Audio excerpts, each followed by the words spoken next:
Como já foi dito, hoje nós vamos fazer algumas aplicações com base no fundamento que foi discutido ontem.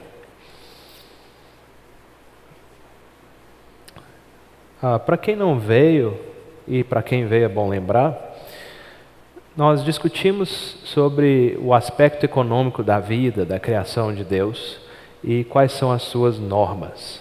A norma central é aquela do uso prudente, frugal, econômico dos recursos que são escassos. Violar essa norma tem consequências muito graves para a vida de várias pessoas. E nós discutimos como funciona o mercado à luz das Escrituras, e ele é uma ferramenta ideal para desdobrar esse aspecto econômico da vida, para nos permitir que nós aloquemos os recursos escassos com uma eficiência grande. O sistema de preços faz parte do sistema de mercado e nos dá sinais se nós estamos fazendo certo ou se precisamos de mudar a nossa forma de agir economicamente. Nós vimos também que o sistema de planificação econômica, também conhecido como socialismo, ele fracassa ao violar as normas da frugalidade do aspecto econômico. Por dois motivos principais: o motivo do conhecimento, falta agregação do conhecimento ao planejador central, e pelo motivo da propriedade dos meios de produção não ser privada, não havendo então o sistema de sinais que nos permitiria escolher um plano que economize melhor os recursos escassos. E finalmente nós vimos que, apesar de todas essas vantagens, que são vantagens de um sistema ideal de mercado, o próprio mercado tem os seus limites. Por quê? Nem toda vida é econômica. Deus criou vários aspectos na criação e uma vida cristã deve ser equilibrada em vários aspectos. O aspecto de alocar recursos escassos, obviamente, faz parte da vida no dia a dia, mas outras facetas da vida também são importantes. E também é perigoso distorcer essas outras facetas da vida em relação àquilo que não faz parte delas. Então, o mercado também tem os seus limites. Hoje, nós vamos fazer 3 aplicações que vão um pouco além da discussão estritamente econômica, sem, contudo, discutir muito o lado político que já foi discutido por outras pessoas e será também parte da conclusão amanhã pelo Dr. Davi. Antes de continuar, eu queria dar um aviso que eu dei ontem. Por favor, Daniel. Daniel, aquele homem ali de pé, que levantou a mão, ele está me ajudando hoje, não só com a carona, mas com alguns folhetos do nosso Centro Mackenzie de Liberdade Econômica, para aqueles que estão interessados em saber sobre a missão e as atividades do centro. Ele tem também uma lista de presença para aqueles que desejam receber os boletins de eventos. Podem colocar ali seu nome, seu contato, seu e-mail, para ficar a par de quando, por exemplo, nós vamos ter eventos que relacionam a fé cristã, economia, ou fé cristã e política, além de outros eventos sobre, por exemplo, a situação do Brasil e recomendações de mudanças. Obrigado, Daniel. E quem tiver interessado no nosso programa de mestrado profissional em controladoria, ou administração, ou economia, ele também tem alguns folhetos que sobraram de ontem, e vocês sintam-se bem-vindos para pegar uma cópia. No final da apresentação eu tenho também meu e-mail para contato. Eu sei que uma pessoa pelo menos entrou em contato ontem, eu agradeço. Quem desejar pode também enviar seus comentários ou seu contato para o meu e-mail. Hoje, então, eu quero fazer 3 aplicações específicas antes de nós abrirmos para uma discussão na qual mais aplicações podem ser feitas. São elas, em primeiro lugar, uma discussão de um sistema de mercado que não é o ideal, como o que foi discutido ontem, mas é o que nós temos no nosso país e em vários outros países, que eu chamo de economia intervencionista. Outros chamam de capitalismo de compadrio, capitalismo de Estado, intervencionismo, economia mista. Eu prefiro chamar de economia intervencionista. É uma aplicação de analisar esse sistema e de emitirmos um juízo de valor com base na cosmovisão cristã em relação a ele. Em segundo lugar, uma aplicação sobre o uso de recursos que são escassos para além da lógica da frugalidade econômica, indo além do mercado. É uma aplicação de reflexão sobre, por exemplo, o nosso papel como cristãos, indo além das relações de comércio e de ação, de convite à ação cristã nesse âmbito também, além do mercado. Em terceiro lugar, uma reflexão crítica e também sobre estratégia dos crentes como sal na terra.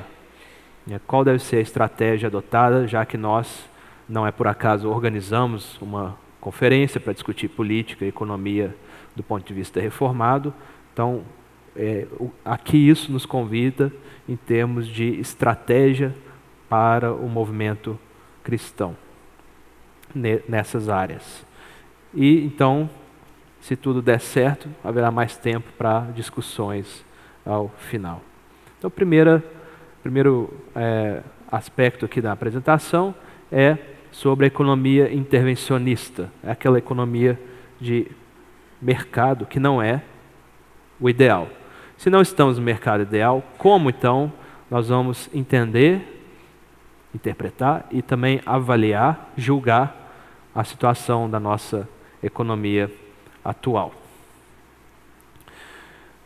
Eu tenho dois objetivos principais ao discutir esse tema. Em primeiro lugar, é utilizar os fundamentos da visão que foi apresentada ontem, a visão bíblica da economia apresentada ontem, para analisar o sistema econômico atual do nosso país, porque isso vai ser uma ilustração de como você também pode observar o que acontece à sua volta e avaliar criticamente, em segundo lugar, os defeitos desse sistema, indicando, com exemplos mais concretos, formas que nós podemos analisar essa situação e também julgar, à luz das Sagradas Escrituras, algumas questões econômicas que acontecem no nosso dia a dia.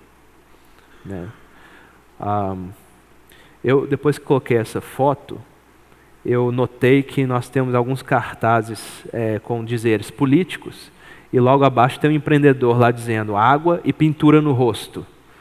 Para você. Alguém já identificou no canto direito?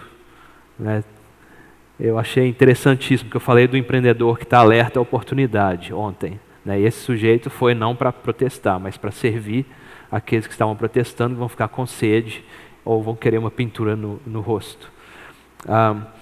Mas para além disso, obviamente a figura nos mostra um resultado de mobilização da sociedade, que foi às ruas manifestar sua insatisfação com o estado atual de coisas. E, normalmente, esse estado atual tem a ver com aspectos complexos da nossa vida social hoje, mas passa por questões econômicas também. E uma delas, que não é só econômica, obviamente, mas derivada, é a corrupção.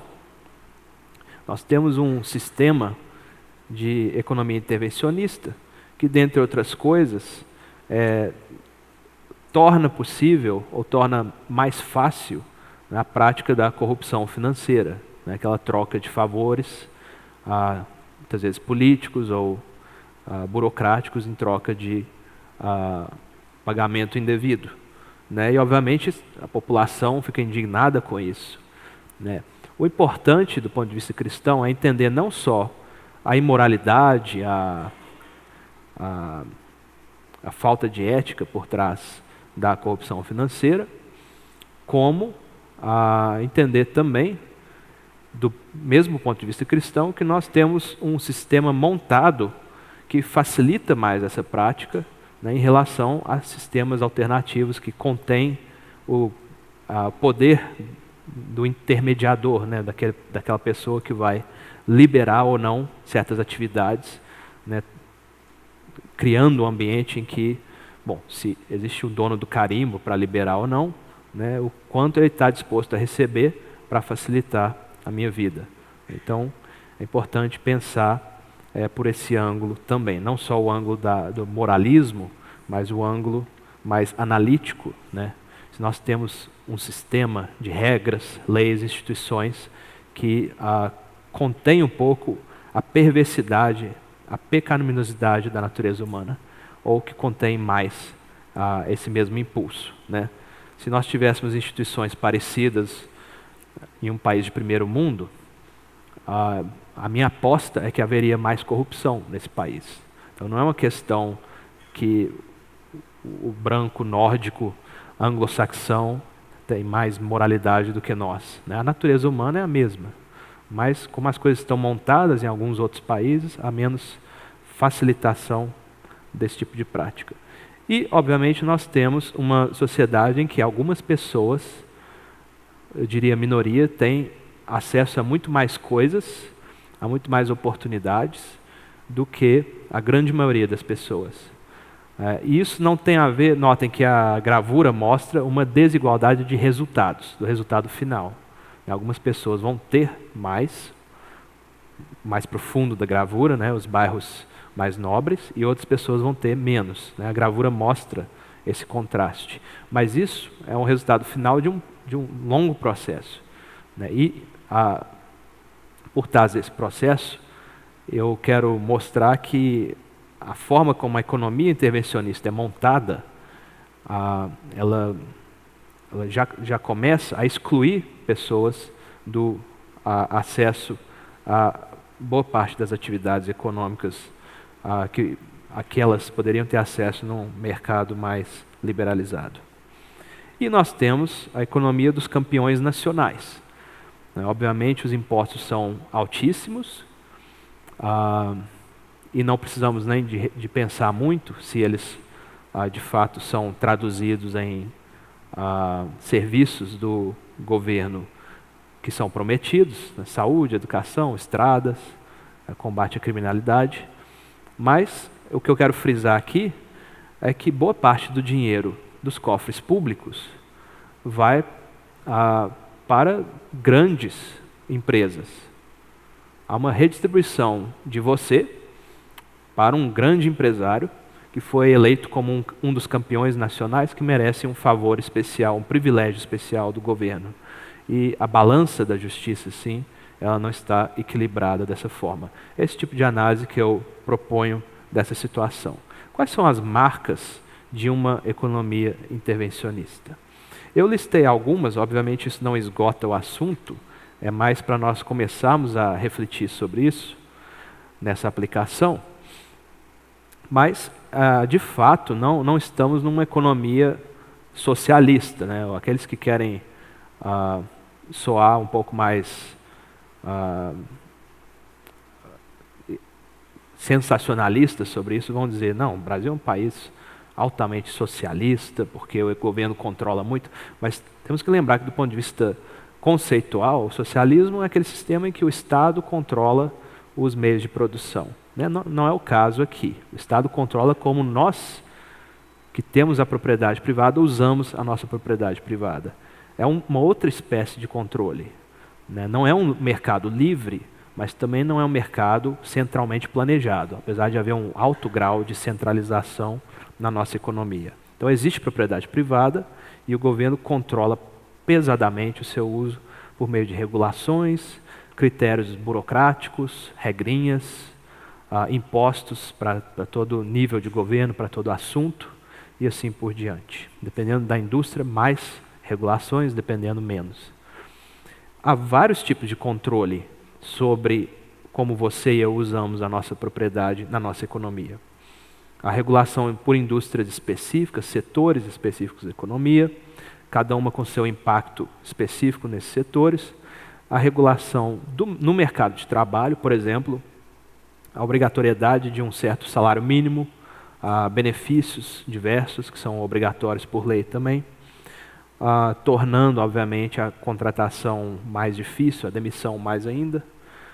Há uma regulação no comércio e também, muitas vezes, em alguns preços, né? Já tem pouco tempo que caiu a tabela dos fretes, ainda bem. Alguns preços continuam regulados, preços de eletricidade, água, dependendo da região, da cidade, transporte público. E isso gera várias distorções. Não é um mercado em que os preços flutuam livremente para ajustar a relação entre oferta e demanda, como nós vimos ontem. E a regulação de várias atividades extrativas, né? Por exemplo, a regulação no setor de mineração muito pesada, né? E regulações em torno disso, ambiental, etc. Nós temos, por lei, um monopólio da exploração do petróleo. Então, é uma economia marcada por vários monopólios que são artificiais, né, criados por lei ou por privilégio especial via concessões. Então, por exemplo, nós temos uma empresa que tem o monopólio da distribuição de correspondência normal, né, os Correios. Então, por lei, criou-se um monopólio, né, proibiu que houvesse concorrência nesse setor, que houvesse a competição pressionando os preços para baixo e a qualidade para cima. A mesma coisa com o petróleo e outras áreas da economia. Há concentrações artificiais de mercado, e isso pode ser um problema, obviamente, no mercado mais liberalizado, pode emergir concentrações em alguns setores da economia, por vários motivos, né? Um deles é o alto custo de entrada num certo negócio. A aviação civil sendo um exemplo, você precisa de milhões para comprar uma aeronave só, imagina para ter uma companhia aérea. Então, algumas atividades exigem um grau maior de organização, de concentração, um tamanho maior de empresa, né, em relação às outras. Mas isso não é necessariamente um problema. Também não é um problema quando uma empresa aumenta de tamanho porque ela é boa naquilo que faz, porque ela serve bem o seu consumidor, porque ela tem um produto inovador, de qualidade, um preço que é considerado razoável. E se ela aumenta muito de tamanho e começa a ter uma grande fatia do mercado, obviamente ela tem um poder de mercado maior e vai cobrar um preço maior. Se isso começa a dar dinheiro, outros vão enxergar a oportunidade empreendedora de tentar concorrer com essa empresa, ou inovando, criando um produto ainda melhor, ou entrando naquele mercado para concorrer com ela. Não havendo nenhuma barreira artificial por lei, nenhum privilégio que o Estado deu para essa empresa gigante, os dias dela como concentradora do mercado estão contados, né? Até por questão de tecnologia, né? Um exemplo são as ferrovias nos Estados Unidos, que tinham um controle praticamente geral do transporte de passageiros a longas distâncias, até que alguém viu que isso dava dinheiro, mas não tentou ser mais uma das poucas empresas de ferrovias. Em vez disso, inovou e resolveu usar o avião para transportar passageiros. E isso acabou com boa parte dessa fatia de mercado, né, atendendo a um outro público também que tinha condições de pagar. Só para dar um exemplo de como o próprio mercado foi resolvendo o problema de concentração. Obviamente é muito difícil numa economia que não é uma economia ideal de mercado, numa economia pesadamente controlada, com privilégios que foram dados pelo governo para certos grupos empresariais, de quebrar essa concentração. Na verdade, isso cria mais concentração, porque o dinheiro público às vezes é usado para esses privilégios, ou então algumas leis garantem concessões a certas companhias, que obviamente são amigas do governo, elas fizeram toda uma negociação especial para terem esse privilégio em detrimento do resto das pessoas. E isso gera também, por causa de várias regulações, várias regrinhas, uma burocracia enorme para implementar, monitorar essas regras. Então o governo aumenta de tamanho quando isso acontece. A coleta de impostos tem que ser feita numa escala muito maior, o monitoramento, tudo isso demanda funcionários públicos que vão seguir certas regras. e que vão travar ou destravar os processos para que as empresas possam funcionar. Então é preciso sempre implorar para a burocracia, por favor, me deixe fazer a minha atividade econômica. Então aumenta o tamanho do governo com a burocratização, e isso acaba gerando também uma forma de empreendedorismo que nós chamamos de empreendedorismo indiretamente produtivo, que é aquele tipo de empreendedorismo que não teria existido se a economia não estivesse tão pesadamente regulada assim. Um exemplo clássico é o despachante.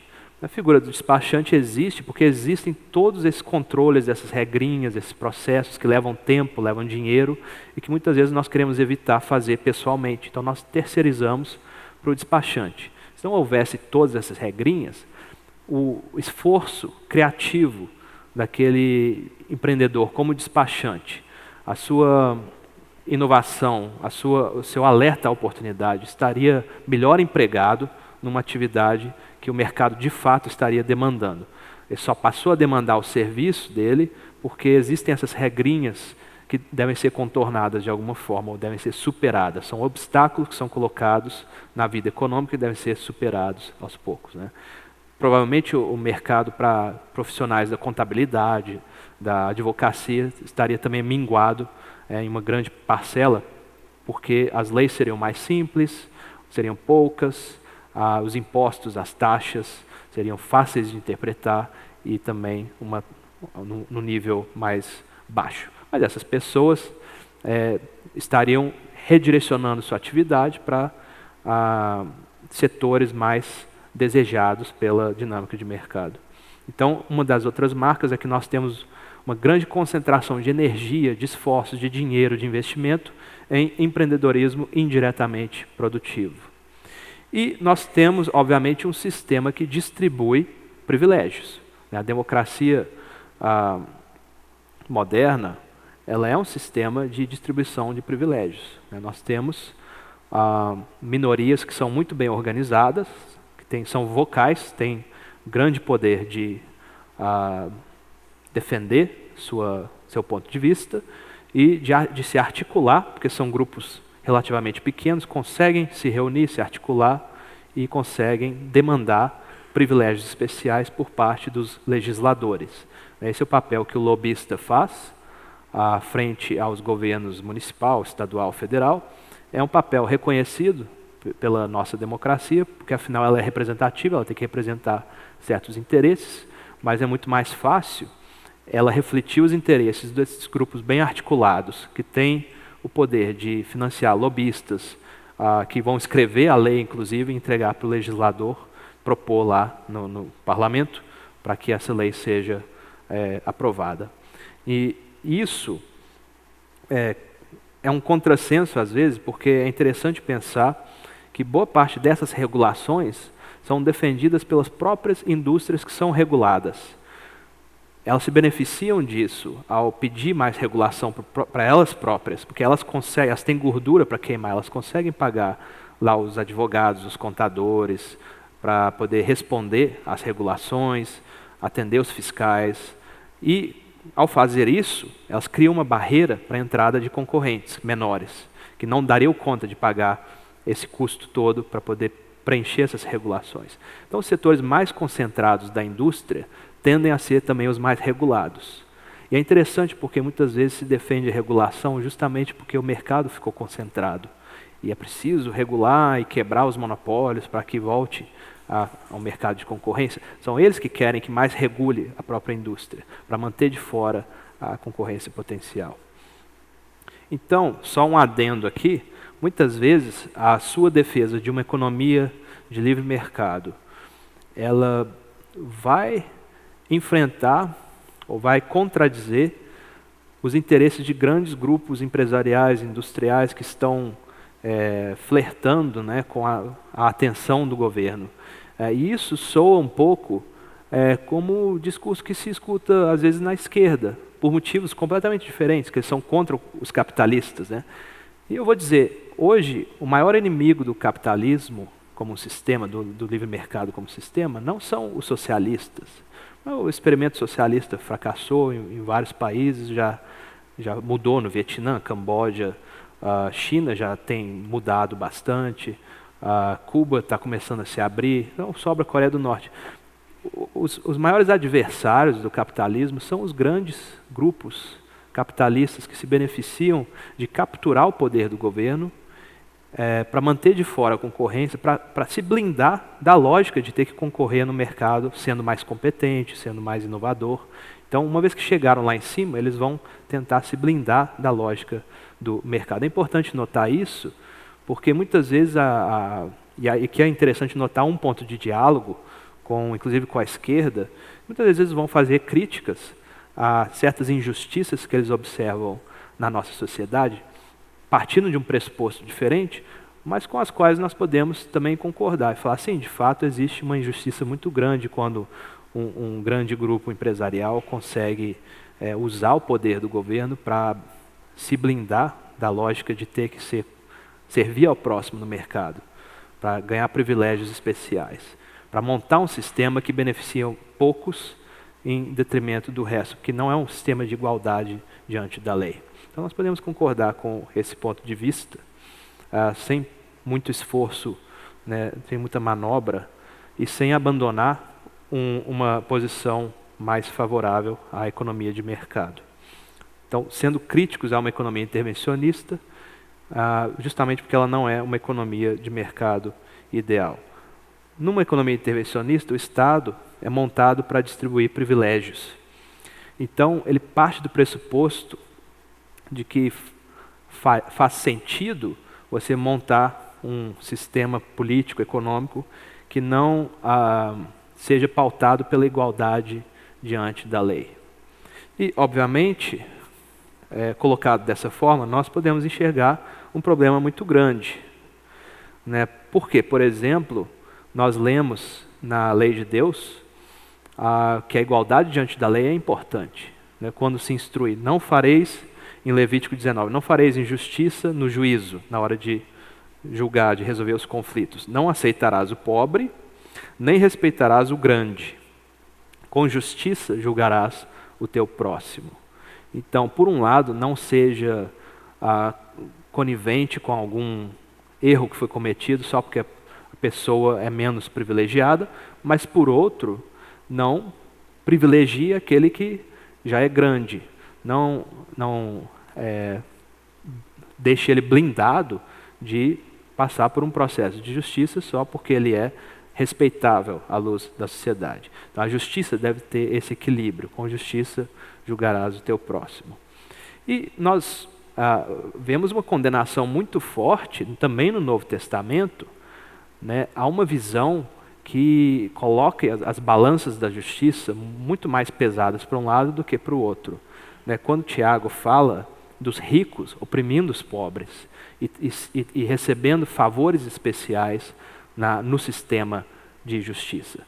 Ouvi, meus amados irmãos, porventura não escolheu Deus aos pobres deste mundo para serem ricos na fé, herdeiros do reino que prometeu aos que o amam. Então, a primeira parte, dizendo, obviamente, o pobre é uma lição que Deus dá de humildade, de confiança, dependência total dele, né, em termos espirituais, para todos observarem e verem, nós temos que ser humildes como eles, não confiando nas nossas riquezas, naquilo que na nossa própria força, mas confiando somente em Jesus para herdar o reino dos céus. Aí versículo 6, mas vós desonrastes o pobre, porventura não vos oprimem os ricos e não vos arrastam aos tribunais. Porventura não blasfemam eles o bom nome que sobre vós foi invocado? Todavia, se cumprides conforme a Escritura a lei real, amarás o teu próximo como a ti mesmo, bem fazeis. Mas se fazeis acepção de pessoas, cometeis pecado e sois redarguidos pela lei como transgressores. Aqui, obviamente, é um sistema em que a lei favorece os mais ricos e exclui os mais pobres. Né? Então, é uma situação clássica de um sistema montado para incluir alguns poucos e deixar os outros de fora. Né? Isso não é um sistema como o que foi falado ontem, que é o sistema mais inclusivo de mercado, onde todos não têm barreiras, eles podem participar, mas é um sistema que distribui privilégios. E a balança da justiça fica assim desequilibrada. há uma inversão de valores. Né? Um dos textos clássicos sobre a relação entre cristianismo e autoridade civil é o texto de Romanos 13, que eu tenho certeza já deve ter sido mencionado nessa semana. Toda alma esteja sujeita às autoridades superiores, porque não há autoridade que não venha de Deus, e as autoridades que há foram ordenadas por Deus. Por isso, quem resiste à autoridade resiste à ordenação de Deus, e os que resistem trarão sobre si mesmos a condenação. Então, um ponto interessante, né? Mesmo querendo mudança, ansiando por uma sociedade mais justa, o cristão não é um revolucionário. 3 em diante, porque os magistrados não são terror para as boas obras, mas para as más. Queres tu, pois, não temer a autoridade, fazes o bem e terás louvor dela, porque ela é ministro de Deus para o teu bem, mas se fizeres o mal, teme, pois não traz debalde a espada, porque é ministro de Deus e vingador para castigar o que faz o mal. Na hora que o sistema é montado para dificultar aqueles que querem fazer o bem e para facilitar aqueles que, via corrupção, jeitinho, relações especiais com o governo para excluir os demais, têm acesso, nós temos uma inversão de valores. Você está premiando quem faz o mal e dificultando para quem faz o bem. Um exemplo muito simples, que eu acho que até cheguei a mencionar rápido ontem, é que infelizmente no nosso país é praticamente ilegal, não no papel, mas praticamente ilegal para o pobre empreender. Porque se alguém for vender salgadinho ali na rua, né, vai chegar um fiscal e falar, você não pode usar a via pública sem permissão. Vai chegar alguém da Anvisa e falar, esse alimento caseiro não é certificado, criancinhas vão morrer envenenadas, né, então você vai ser multado. Vai chegar o leão e vai dizer, você não registrou seu PJ, né, que leva meses para registrar. Imagina você abrir mão de ter renda por meses para poder ter registrado PJ e exercer seu empreendedorismo. Então, obviamente é um sistema excludente, que beneficia aqueles que podem ficar meses parados esperando a PJ ser registrada, e que exclui aqueles que estão mais precisando de exercer sua criatividade agora para começar a ganhar dinheiro. Às vezes perderam o emprego, precisam se virar de alguma forma.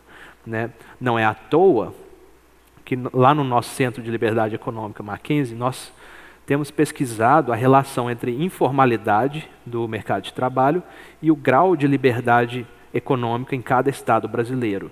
E uma das grandes das relações mais fortes que nós achamos entre os dados é que nos estados brasileiros em que a liberdade econômica é mais alta, é mais fácil exercer atividade econômica, a informalidade de trabalho é mais baixa. Mais pessoas estão dentro do sistema e não no mercado negro, por assim dizer. Ao contrário do que o senso comum talvez possa afirmar, né, dizendo, se não tiver muita lei trabalhista, muita regulação, muita regrinha, então todo mundo vai ficar informalizado. Não, é o contrário que acontece. Mais gente fica informal quando tem mais obstáculos para se chegar ao objetivo. Então é uma inversão de valores. Quem gostaria de ler mais sobre isso, né, tem 2 leituras que eu posso recomendar sobre esse ponto específico da nossa aplicação. O primeiro chama Por que as Nações Fracassam. Não é um livro de autores cristãos. Inclusive, eles negam a importância de uma variável que eu acho muito importante, que é a questão cultural e de valores de uma sociedade. Eu acho que isso tem um efeito também no agregado. E tem outras formas de estudar isso que não são estritamente quantitativas.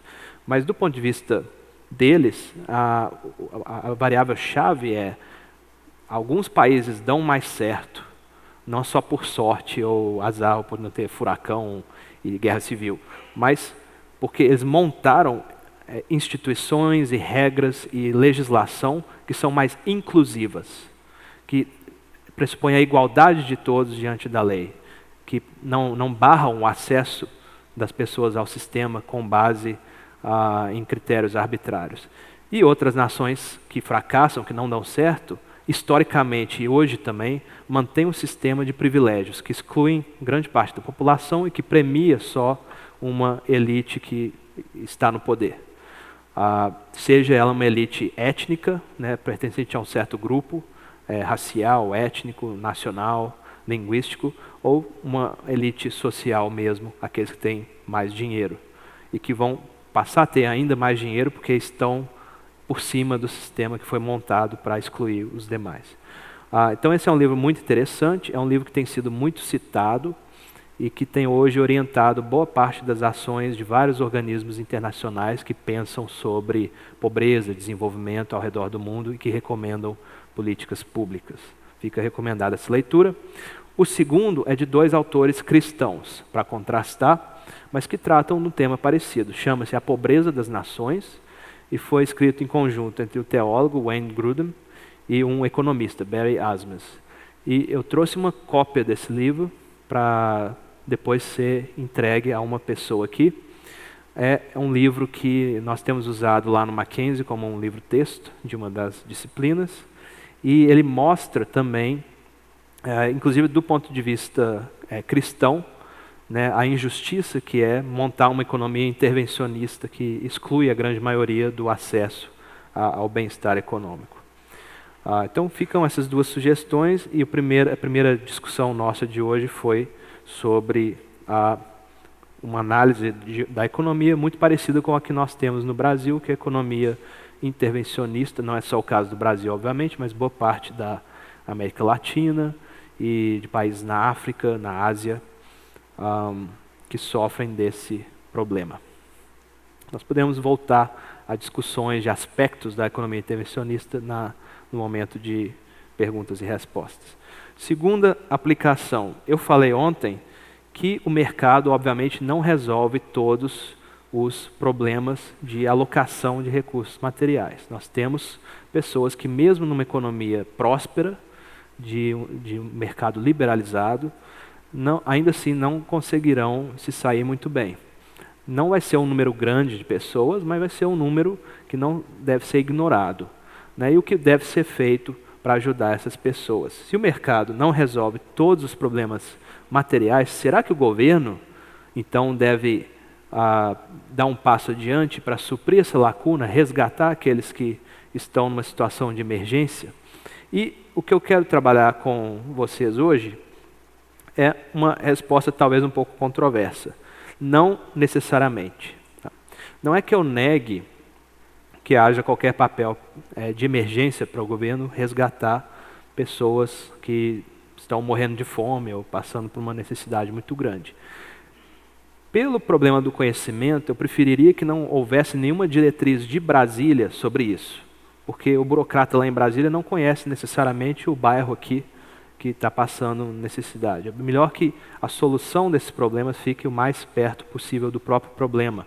Há pessoas, gestores que conhecem aquela situação de perto.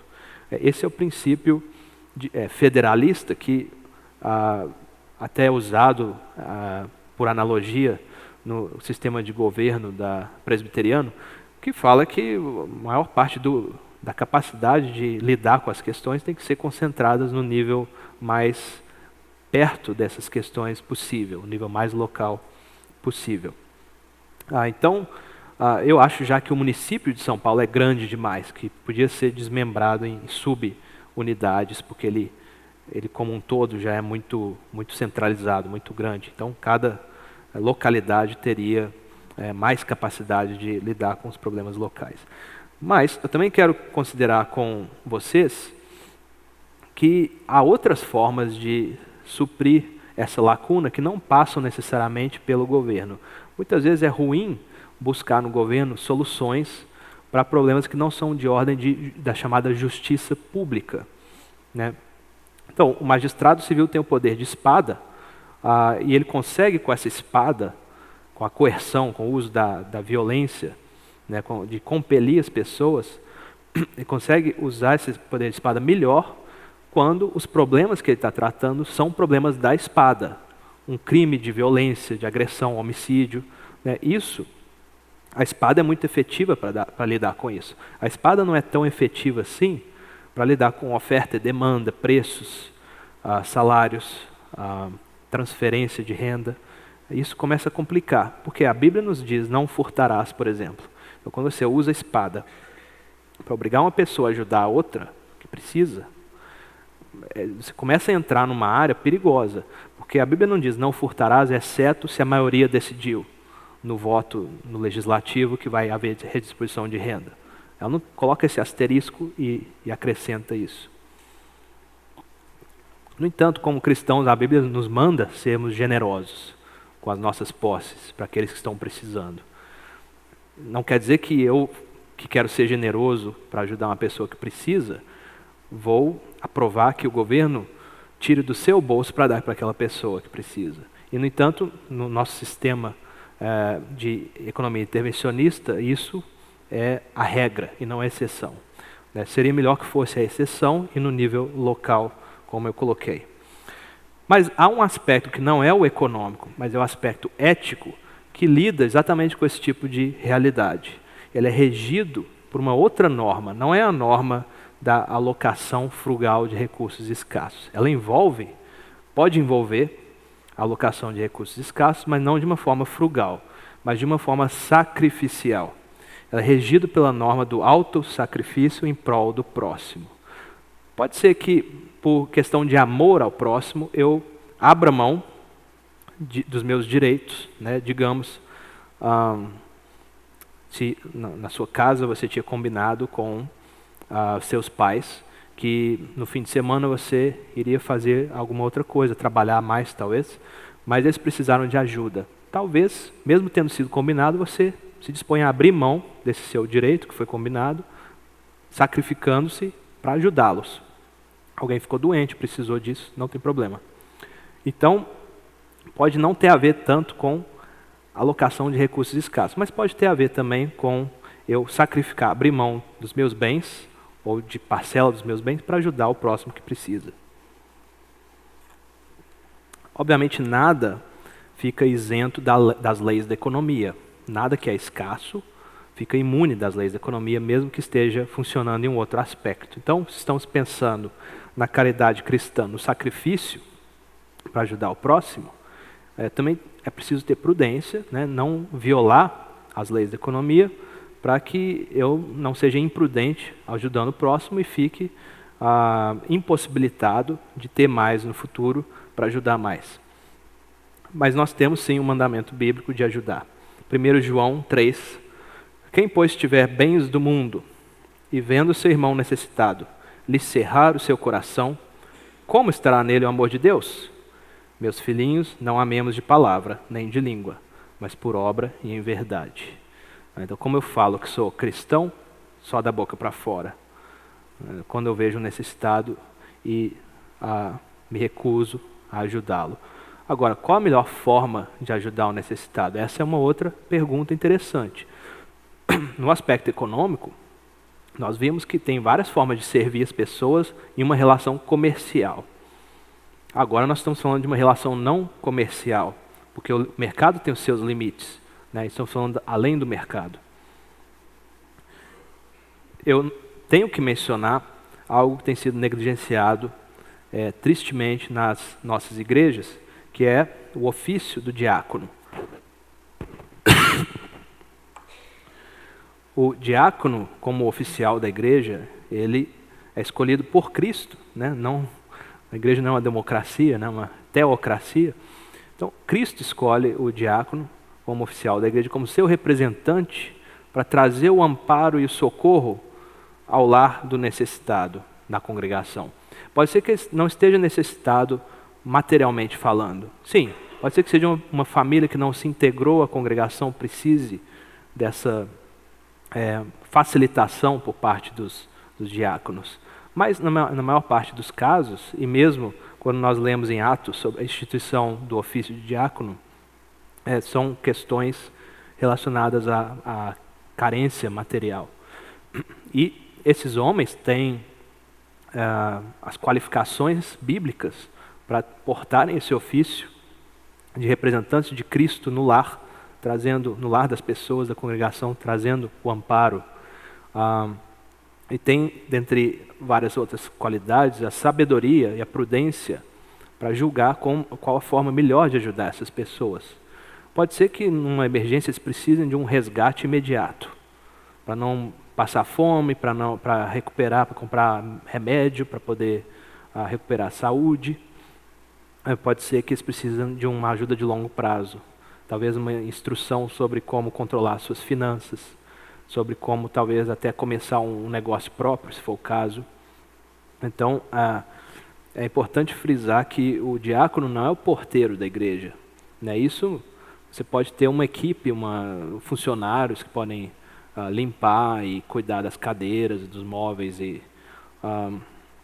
mas o ofício dele é muito mais espiritual e muito mais abrangente do que isso, trazendo a misericórdia com sabedoria, né, para poder lidar com a questão da carência material e outros tipos de carência também entre as pessoas que precisam de ajuda, as viúvas, os órfãos. É importante pensar nisso. E congregações que são muito afluentes, muito ricas, pode ser que não tenham pessoas passando fome, uma emergência, uma coisa assim, mas ainda assim os diáconos teriam o dever, né, de olhar à volta da congregação, principalmente em igrejas irmãs também, da comunidade da fé, que precisam desses recursos, né? Como nós lemos quando a igreja de Jerusalém passou fome, e Paulo instrui então para que os cristãos de outra cidade enviem recursos para socorrer aqueles irmãos. E isso nos faz refletir, se nós não somos diáconos, né, sobre como nós temos apoiado esse ofício, que é digno de honra nas nossas congregações, e também de orações por sabedoria, por prudência, para que eles possam julgar cada caso com amor, como manda a Escritura. E como que nós podemos apoiar a obra de misericórdia da igreja com os nossos próprios recursos, né, indo além daquilo que a palavra de Deus exige, né, mas dando em abundância, e tentando talvez ser ainda mais eficaz na forma como nós ganhamos o nosso dinheiro, para que mais pessoas possam ser auxiliadas. Existe uma controvérsia mais moderna sobre se seria imoral, ou pelo menos imprudente, praticar a caridade. Muitas pessoas afirmam que se você ajudar, né, você não está dando um incentivo àquela pessoa de se apropriar por mérito daquele dinheiro, porque ela não teria trabalhado por aquilo. A Escritura já trata dessa questão ao falar: quem não trabalha, que não coma. Obviamente, se a pessoa está doente, ela não pode trabalhar, ela precisa, em todo caso, de sobreviver, precisa de receber. Então, isso faz parte de como a igreja local vai organizar o seu esforço de socorrer aqueles que são necessitados, via o uso dos dons espirituais por parte dos diáconos, né? Por isso, também é importante refletir se você vai dar diretamente a uma pessoa que precisa, ou se você talvez deva pensar em usar a diaconia da igreja para isso. Existe um livro de um pastor brasileiro que se disfarçou de mendigo, né, para pedir dinheiro, e afirma no livro, né, que é preciso ter muito cuidado na hora de exercer a nossa caridade, porque pode estar atrapalhando as pessoas em vez de ajudá-las a sair daquela situação de emergência. É um livro que eu creio que nós devamos ler sem muita ideia preconcebida, prestar atenção aos argumentos e então filtrar se nós concordamos ou discordamos. É um livro recente. Seria imoral ou imprudente praticar a caridade? Então, não necessariamente. Pode ser imprudente, talvez, na forma, se for mal feita, se for feita para manter uma pessoa naquela situação, e sem encorajá-la a que trabalhe, a que saia daquela situação. Mas, de novo, a igreja, no nosso âmbito mais imediato, você ajuda a sua família, você sabe da situação da sua família, mas você também ajuda no âmbito da igreja, que já tem um dispositivo para fazer esse juízo, né, via os diáconos. Um texto que eu acho importante frisar, que nos encoraja mais a exercermos a caridade cristã, é o final do sermão profético do nosso Senhor, no Evangelho de Mateus, onde ele fala do juízo final em função de se nós vivemos uma vida cristã ou não, ajudando os pobres. É interessante que ele conclui dessa forma. Então dirá o rei aos que estiverem à sua direita: Vinde, benditos de meu Pai, possuí por herança o reino que vos está preparado desde a fundação do mundo. Porque tive fome, esse é Jesus falando, e deste-me de comer. Tive sede e deste-me de beber. Era estrangeiro e hospedaste-me. Estava nu e vestiste-me. Adoeci e visitaste-me. Estive na prisão, fostes ver-me. Então os justos lhe responderão dizendo: Senhor, quando te vimos com fome te demos de comer? Afinal, Jesus que multiplicou o pão e deu para eles, né? Ou com sede te demos de beber? Afinal, o Senhor Jesus que era a água viva. E quando te vimos estrangeiro te hospedamos? Ou nu e te vestimos? E quando te vimos enfermo ou na prisão e fomos ver-te? E respondendo o rei, lhes dirá: Em verdade vos digo que quando fizestes a um destes meus pequeninos irmãos, assim o fizestes. E por aí ele procede até chegar ao final. Em verdade vos digo que quando a um destes pequeninos o não fizestes, não o fizestes a mim, irão estes para o tormento eterno, mas os justos para a vida eterna. Um alerta, né, contra a mesquinharia, contra talvez usar a desculpa de, se eu ajudar ele vai continuar naquela situação, só para nos isentarmos de ter que repartir com os outros. Obviamente nós não estamos falando de uma regra que deve ser aplicada no nível político, para o governo coagir as pessoas a ajudarem umas às outras, né? Nós estamos falando aqui da comunidade de fé que quer seguir o nosso Senhor Jesus Cristo em obediência, né, e voluntariamente, de coração, ajudar o próximo. Uma leitura que eu gostaria de recomendar é a revista que tem saído periodicamente, chama Revista Diaconia, que é publicada pelas igrejas reformadas no Brasil, que trata sobre os 3 ofícios, né, o ministro da Palavra e Sacramentos, o presbítero e o diácono, mas trata também do que significa ser um membro de uma igreja local. Então tem muitos artigos muito úteis, né? Eu, pelo menos, nunca vi nenhum livro publicado no Brasil sobre o ofício do diácono. Eu vi 2 ou 3 sobre o presbítero, né, o presbiterato, mas sobre o ofício do diácono não. Tem alguns artigos aí especializados nisso, né, por pastores reformados que falam, por exemplo, como fazer a visita. Então, quem serve nesses ofícios de presbítero, diácono, fica recomendada a leitura dessa revista.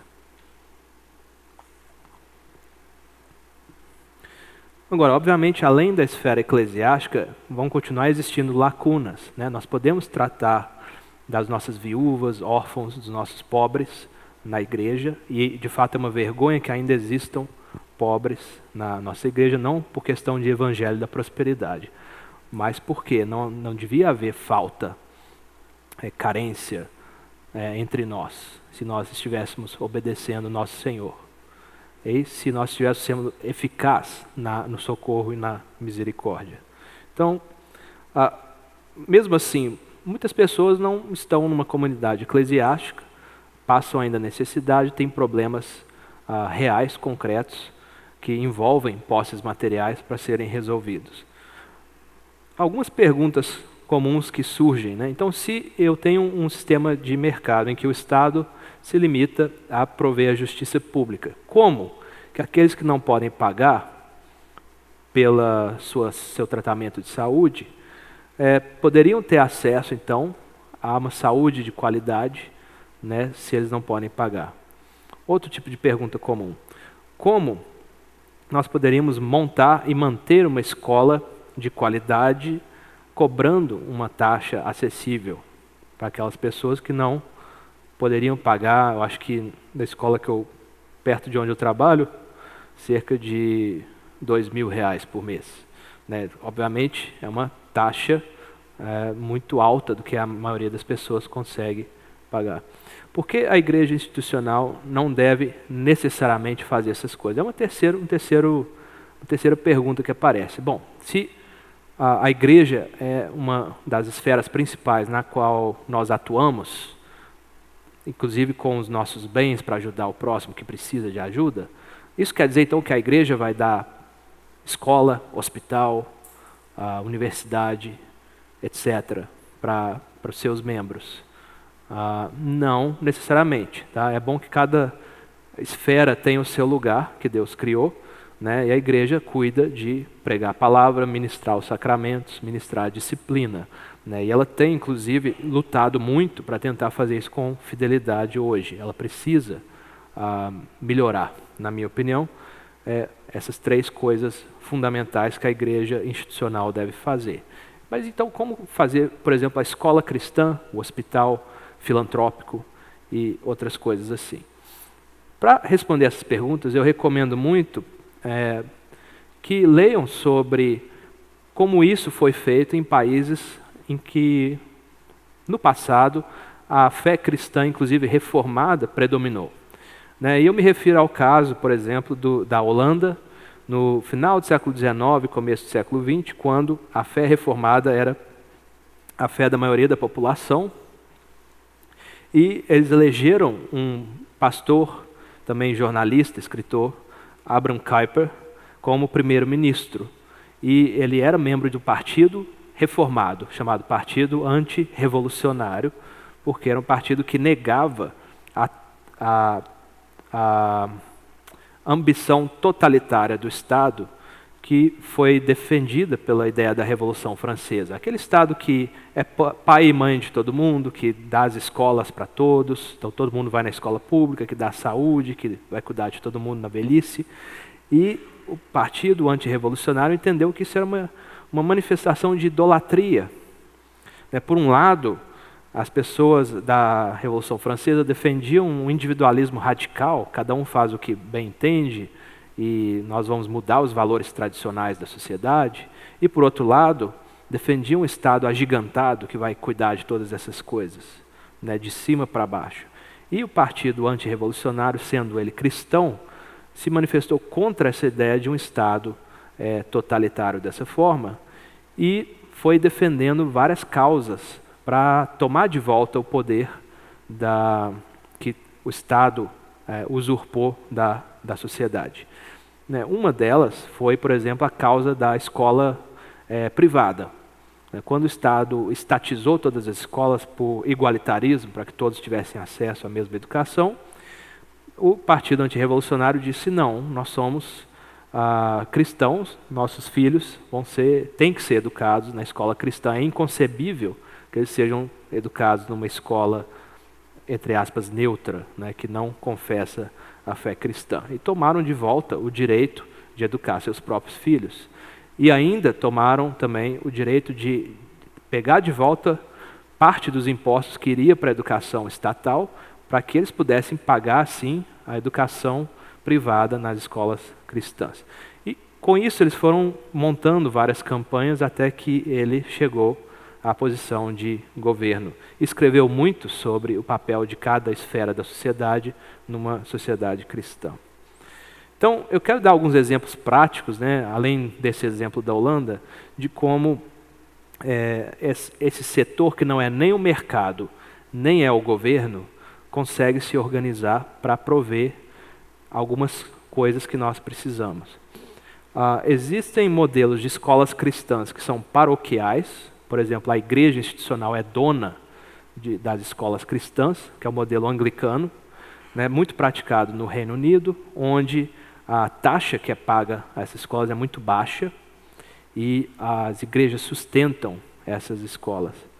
E as escolas inclusive uma que eu visitei, não paroquiais, que a igreja local apoia, mas que é regida pelos pais. A igreja não é dona da escola, quem é dona dela são os pais.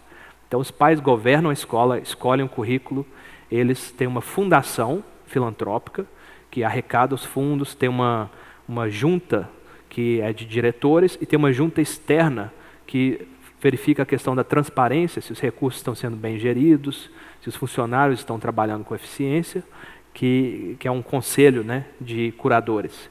E essas escolas, as famílias reformadas no Canadá são numerosas.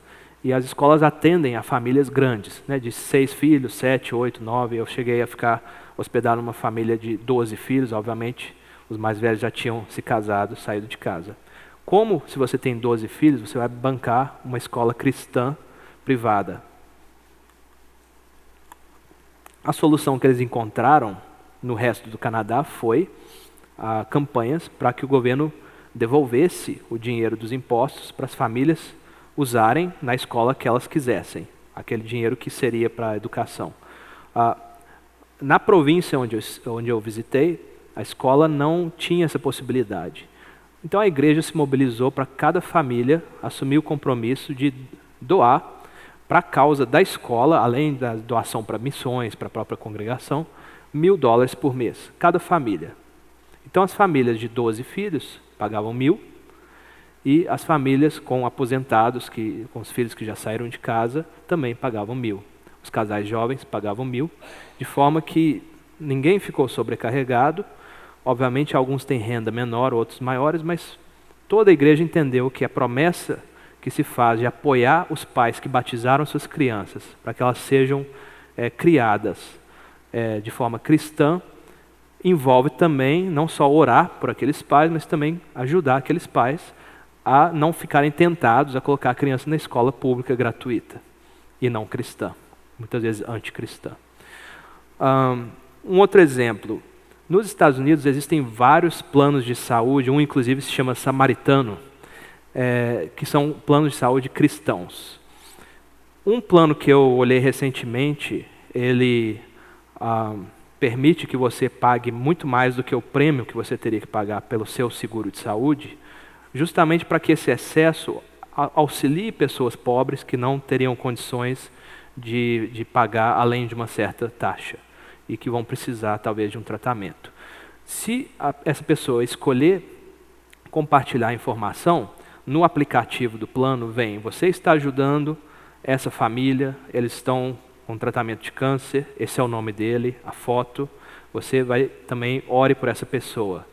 Então você fica sabendo que você está ajudando a literalmente salvar essas vidas, e tem também o compromisso de orar por essas pessoas, e eles vão saber quem o ajudou e vão também orar por você.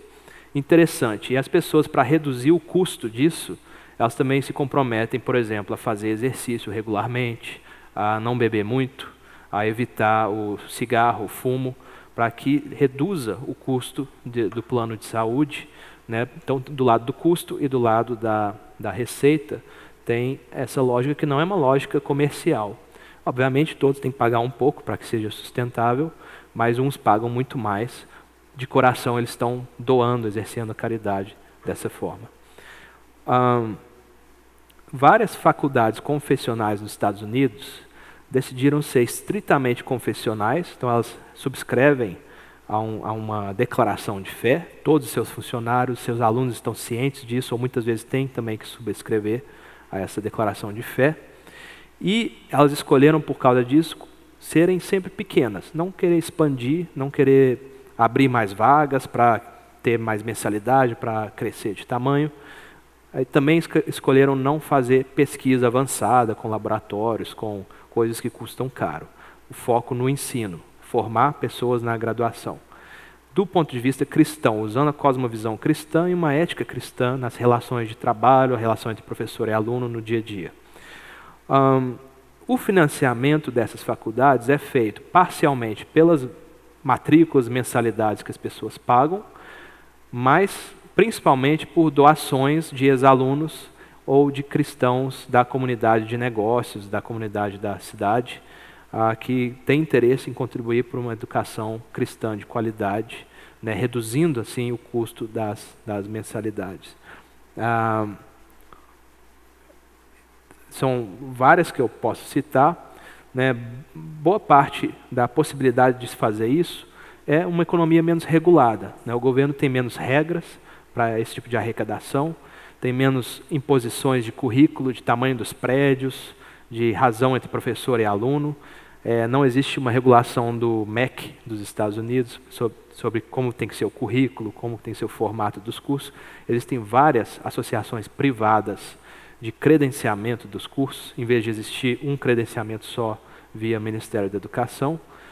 Muitas delas são associações cristãs, e uma faculdade assim é membro de várias associações para garantir um certo padrão de qualidade. Não precisa do governo dar um selo de qualidade, apenas o reconhecimento pelas associações privadas.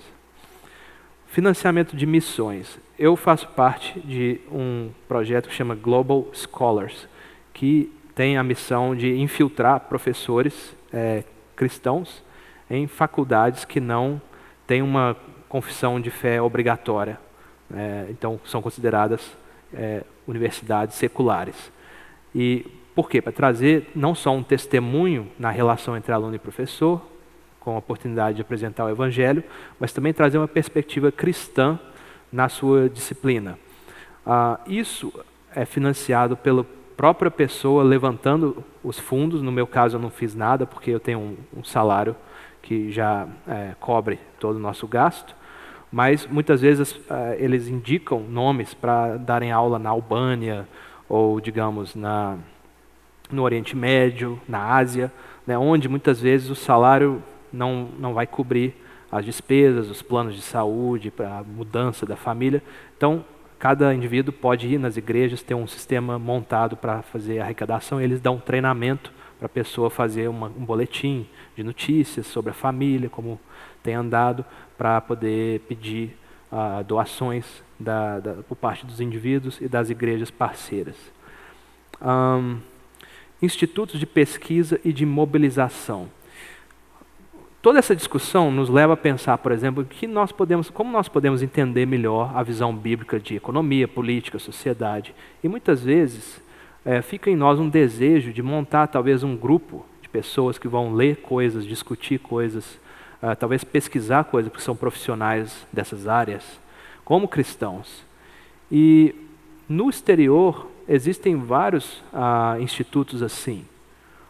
E eu visitei alguns deles. Eu trabalhei num instituto que chama Instituto Kirby Lang de Ética Cristã, no Reino Unido. E é um dos vários institutos que agrega cristãos de várias disciplinas para pesquisarem, do ponto de vista da cosmovisão bíblica, qual é a forma de interpretar aquela realidade, né, à luz das Escrituras. E também, no caso, era um instituto de ética cristã, então tinha muitas perguntas sobre bioética, genética, como as enfermeiras têm que lidar no hospital com os pacientes, e perguntas dessa natureza. Né, o que a Bíblia, se nós podemos usar leis do Antigo Testamento hoje, perguntas teológicas às vezes, perguntas de outras áreas profissionais. E o fato de existir um instituto, uma biblioteca, um centro de pesquisa que publica relatórios para ajudar as pessoas, as igrejas a pensarem nisso, custa um certo valor. Né? Não são publicações que são vendidas, não é uma intenção comercial, mas de alguma forma essas pessoas têm que ganhar o seu salário e têm que se sustentar e sustentar o prédio, as instalações. Então também, de novo, com base em uma fundação filantrópica, né, eles conseguem fazer campanhas de arrecadação, a divulgação da causa, da missão da instituição, e fazer sim o sustento daquela organização. Inclusive para eventualmente mobilizar a sociedade quando uma lei está para ser votada, digamos, legalizando, por exemplo, o aborto, a eutanásia, a sociedade, os cristãos já estarão com as ideias corretas e já terão uma rede de contatos para que possam se articular para se manifestar contra leis que são antibíblicas. Então, institutos de pesquisa e mobilização. Só dando alguns exemplos como que fora da igreja institucional, da igreja local, os cristãos podem se ajuntar em prol de causas comuns à luz da cosmovisão bíblica e sacrificar talvez tempo, talvez o seu conhecimento, sua habilidade, sua capacidade, mas muitas vezes também o seu dinheiro para poder apoiar essas causas. Né? Muitas editoras cristãs também funcionam numa lógica parecida. As vendas dos livros ajudam a sustentar, mas não necessariamente cobrem todas as despesas, né? Então, doações são usadas para também preencher a lacuna, o espaço que falta nas finanças. E terceira aplicação é um pouco mais ampla e tem mais a ver com a estratégia geral que nós podemos pensar ou talvez repensar em termos da nossa relação com a cultura à nossa volta. E aí, de novo, eu não quero entrar muito especificamente numa discussão política, mas uma discussão mais de ordem cultural. Obviamente, eu me refiro ao texto do Sermão do Monte, em que o nosso Senhor Jesus Cristo nos declara: vós sois o sal da terra, se o sal não tiver gosto, com o que se há de salgar? Para nada mais presta, senão para se lançar fora, ser pisado pelos homens. Vós sois a luz do mundo, não se pode esconder uma cidade edificada sobre o monte, nem se acende a candeia e se coloca debaixo do alqueire, mas no velador, e dá a luz a todos que estão na casa. Assim resplandeça a vossa luz diante dos homens, para que vejam as vossas boas obras e glorifiquem o vosso Pai que está nos céus. Me parece ser uma passagem que nos impulsiona a montarmos uma cidade edificada sobre um monte, a qual não se pode esconder. Então ela será uma referência, né? Nós teríamos que montar uma civilização que sirva de referência, né, para a qual as pessoas vão olhar como um farol, como um guia, né, sobre aquilo que é justo, aquilo que é belo, e assim por diante. É o caso, com suas imperfeições todas, do que a cristandade fez nos vários séculos da Idade Média e pouco depois, né? Tinha os melhores prédios, a melhor música, a melhor literatura, eram países repletos de justiça, né? Também com vários defeitos. Então, mas a ideia de uma cristandade, a ideia dessa cidade sobre o monte, que serve de referência para os demais. Notem que o contrário seria nós olharmos debaixo do monte para uma outra cidade que nós vamos absorver como a nossa referência, que me parece ser, infelizmente, o que a igreja tem feito hoje em dia, talvez por displicência mesmo, ou talvez por estratégia deliberada, né, no seu engajamento com a cultura. Então, esse é uma aplicação de reflexão crítica e estratégica. E a pergunta-chave é como a comunidade cristã tem se mobilizado, né, em relação não só à vida econômica, como aquilo que vai além da vida econômica, por exemplo, na montagem dessas organizações filantrópicas, de caridade ou de mobilização cristã, como ela deverá se mobilizar. Eu tenho algumas preocupações que eu quero compartilhar. O nosso sistema cultural, a nossa volta, ele valoriza, por exemplo, hoje tem valorizado uma sinalização de aceitação daquilo que é politicamente correto, e aí entendam várias agendas que se entrelaçam, não é só uma agenda específica, mas várias visões daquilo que é considerado sofisticado, aceitável na nossa cultura. Uma ética chamada ética da autenticidade, né? Aquela ética do o valor supremo é eu ser verdadeiro para comigo mesmo, né? Então você tem hoje, é bonito, né? Aquele pai de família que depois dos seus 50 e tantos anos abandonou tudo e foi para a Tailândia se achar, encontrar quem ele realmente é, e larga a esposa, larga os filhos para trás, porque eu nunca fui feliz, né? Eu me casei muito jovem, afinal de contas, e agora eu quero me descobrir, eu quero aproveitar a vida. Esse tipo de ética da autenticidade, você relativiza todos os outros valores e coloca como foco central você ser verdadeiro a si mesmo, né? Se eu estivesse fingindo que eu amo a minha família, eu não estaria sendo sincero com o meu próprio coração. Hoje, na Holanda, discute-se liberar a eutanásia para pessoas que acham que concluíram a sua missão de vida. Não estão doentes, não estão sofrendo, né? Isso já foi liberado. É para estender isso para pessoas que acham, não, eu vivi bem, já tenho 60 e tantos e podem me matar a si mesmo.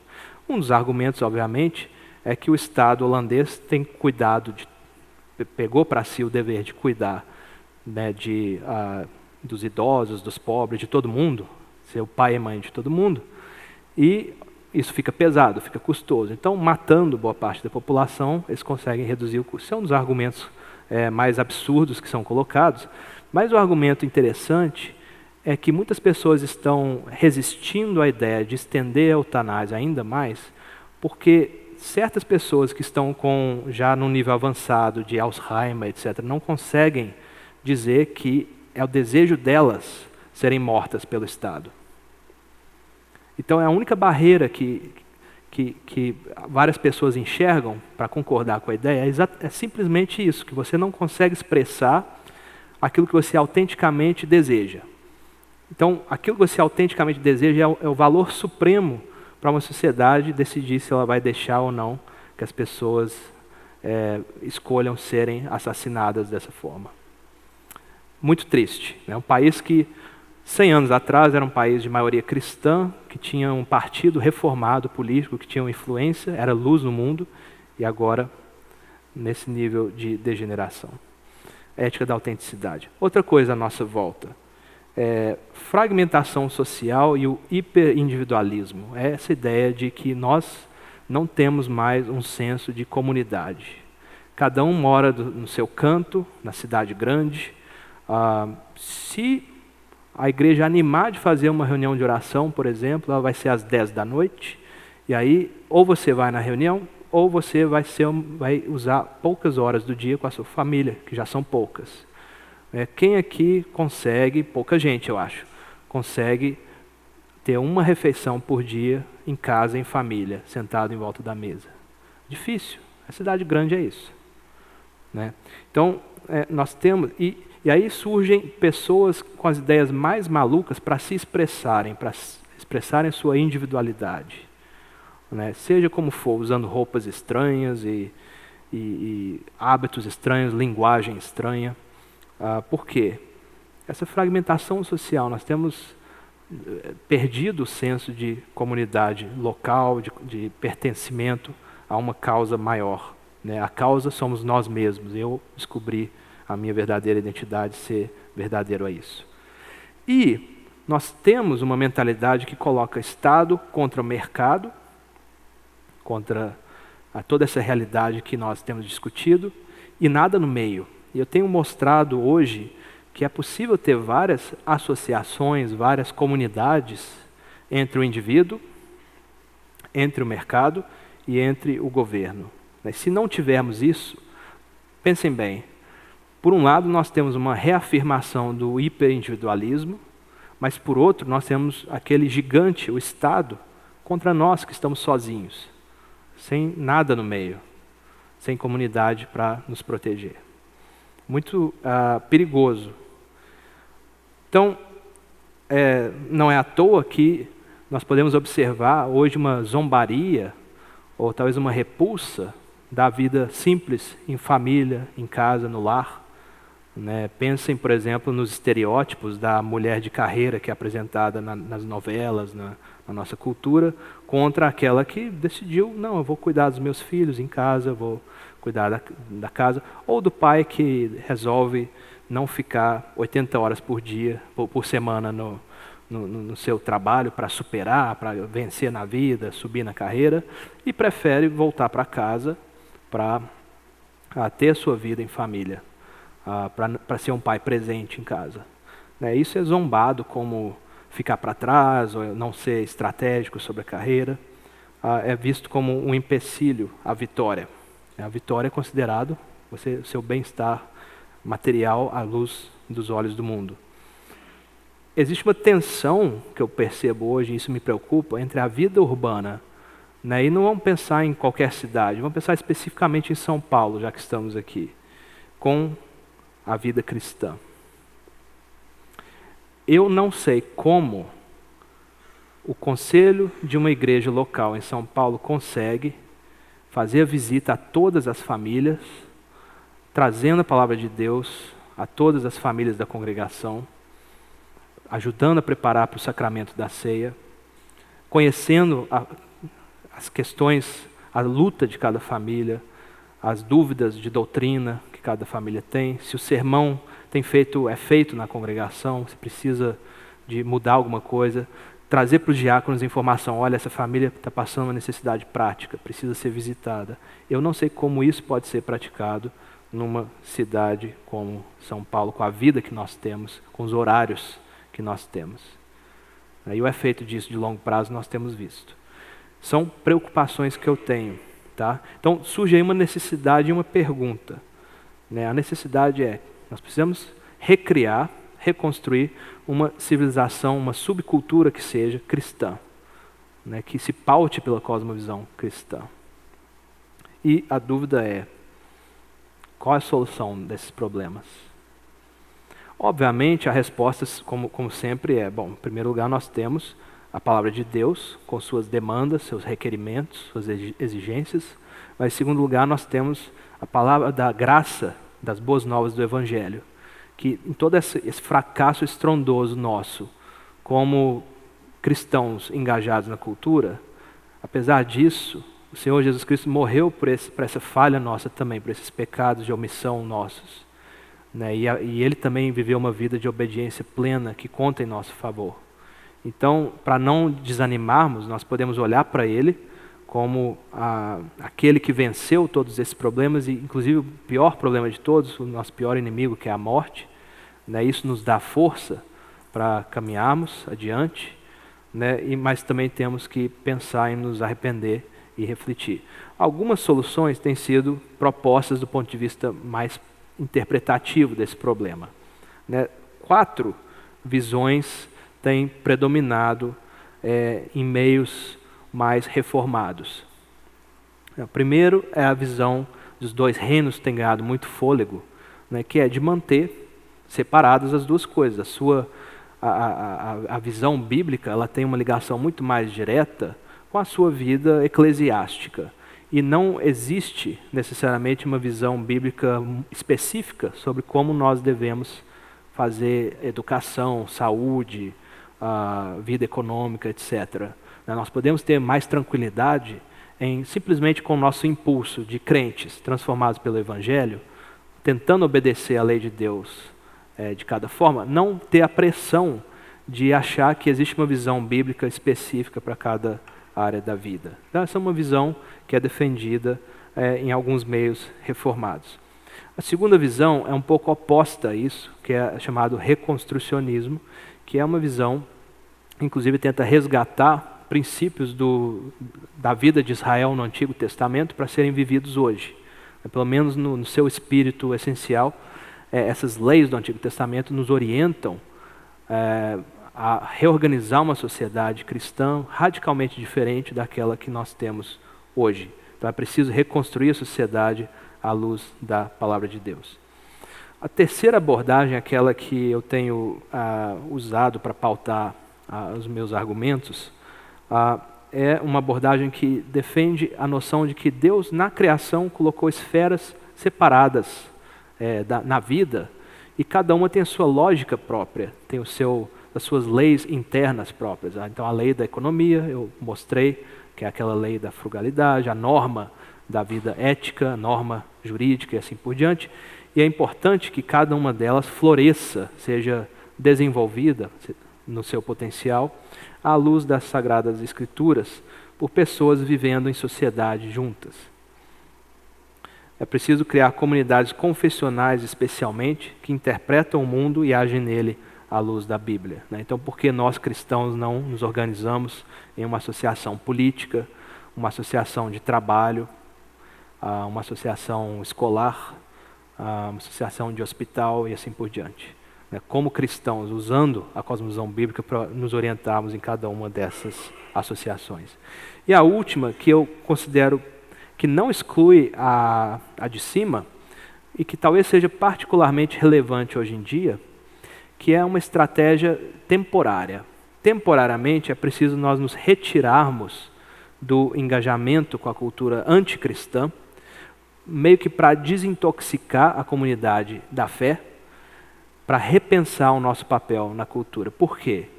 Principalmente porque nós, ao flertarmos demais com a cultura à nossa volta, para sermos relevantes, sofisticados, nós acabamos absorvendo muito dela e não tendo muito, do nosso ponto de vista, absorvido por essa cultura, pela nossa sociedade. Nós não fomos sal da terra, nós fracassamos em fazer isso. Então é preciso criar talvez uma bolha temporária de comunidades cristãs, quem sabe saindo da cidade, indo para o campo, e repensar o nosso estilo de vida, para quando nós tivermos respostas melhores e mais sólidas, passarmos a ser influência e não influenciados. Essa é o que se chama opção beneditina, obviamente fazendo alusão às regras de São Bento, né, do mosteiro, né, essa ideia do mosteiro em que você tem a calma, a tranquilidade para pensar toda uma regra de vida e disciplina cristã, isenta, né, de estar no meio de uma cultura anticristã. Obviamente uma estratégia temporária de desintoxicação para que nós possamos voltar a buscar ser luz do mundo e sal da terra. Qual delas deve ser preferida? Eu não quero que você ache uma conclusão com facilidade aqui. Eu convido a ler sobre cada uma dessas visões. Eu disse que muitas delas têm sido apoiadas em vários meios reformados, sólidos, sérios e legítimos. E, em todo caso, várias das conclusões seriam parecidas. Por quê? Porque todo cristão ele tem a inclinação de obedecer ao seu Senhor. Então, na prática, né, várias atitudes e inclinações do nosso coração serão muito parecidas. E, em todo caso, é muito fácil, talvez, perceber que nós teríamos vários assuntos e focos de resistência. E com isso eu quero terminar com algumas sugestões, né, e depois uma observação. Então, sugestões. Né, no lar, cada um de nós que é chefe de família tem um pequeno pelotão no exército de Deus. Aí nós vamos educar e mobilizar o nosso pequeno pelotão. Na educação, nós vamos tirar do alcance e do poder controlador desse sistema à nossa volta as nossas crianças, principalmente as nossas crianças. Na igreja, nós vamos restaurar, né, aquilo que a igreja local tem que fazer. Ela tem que confessar a fé reformada, pregar o verdadeiro evangelho, a liturgia da igreja precisa ser resgatada, a disciplina tem que ser retomada, a seriedade na hora de ministrar os sacramentos. Na cidade, é preciso que a vida urbana, em toda a sua feiura e degeneração que nós percebemos, tenha que ser repensada. Se vamos escapar ou não da grande cidade, não é tanto o foco, mas nós temos que montar sistemas alternativos. Houve no passado o que se chama de pilarização, que é cada comunidade de fé tem a sua bolha numa sociedade que vive junta. Isso funcionou por algum tempo, em alguns países. Ou então aquela estratégia de vamos pelo menos sair dessa confusão, correr para as colinas, montar nossas próprias comunidades. No campo, aqueles que chegam com uma cosmovisão cristã podem começar restaurando comunidades e trazendo um modo de vida bíblico muito mais fácil de ser adotado, onde a vida é mais simples. Nas empresas, né, é muito peculiar para mim que várias empresas cristãs não têm uma cultura organizacional que seja a favor da família, a favor da vida em igreja, né, mas que cobram sangue, suor e lágrimas dos seus funcionários, muitas vezes distorcendo o papel que eles têm em outras comunidades, como pais de família, como membros de igreja. Né? Então isso é importante ser repensado também.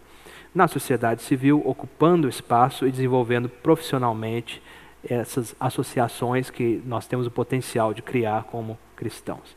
E mais uma observação importante: a igreja institucional, a igreja local, é o centro de uma civilização cristã. É ali que muita da reflexão que precisa acontecer e muitos dos problemas que precisam ser resolvidos vão ser resolvidos. Via conselho da igreja, visitando as famílias, via diaconia, via o ministério da palavra, dos sacramentos, via cada lar tendo um pequeno pelotão em casa e treinando com solidez, via missões e evangelismo. Além de agir obviamente eu tenho falado muito de ação, do que fazer, aplicações, é importante orar e confiar na providência de Deus. Né? Deus está no controle. Nós temos uma situação talvez muito pouco satisfatória, mas Deus está no controle. Né? É importante não nos esquecermos disso. É importante sabermos que nós não estaremos confiando nas nossas próprias forças, mesmo ao tomar as atitudes que nós precisamos tomar. Nós estaremos confiados no poder de Deus. Né? Que Ele nos ajude a entendermos isso e a colocarmos isso em prática.